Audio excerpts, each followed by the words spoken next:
அவனது போன் மீண்டும் அதிர்ந்தது. திரையில் ஒரே பெயர், அம்மா. ஒரு நிமிடம் பார்த்தான். பின்னர் சைலண்ட் போட்டான். மீட்டிங் முடியட்டும், பிறகு கால் பண்ணலாம் என்று மனசுக்குள் சொன்னான்.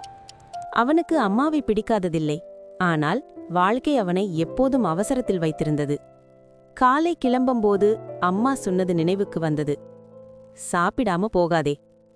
மதியம் வேலை, அழுத்தம், கால், மேல், நேரம் ஓடியது. அம்மாவின் கால் மீண்டும். இந்த முறையும் அவன் எடுக்கவில்லை. மாலை ஒரு கால் வந்தது. அம்மா இல்லை, அண்டை வீட்டுக்காரர். உடனே வீட்டுக்கு வாங்க. அவன் ஓடினான். வாசலில் அமைதி. அம்மா படுத்திருந்தாள். கண்கள் மூடியிருந்தன. அவன் கைப்பிடித்தான். குளிர்ந்திருந்தது. போன் திறந்தான். 3 மிஸ்ட் கால்.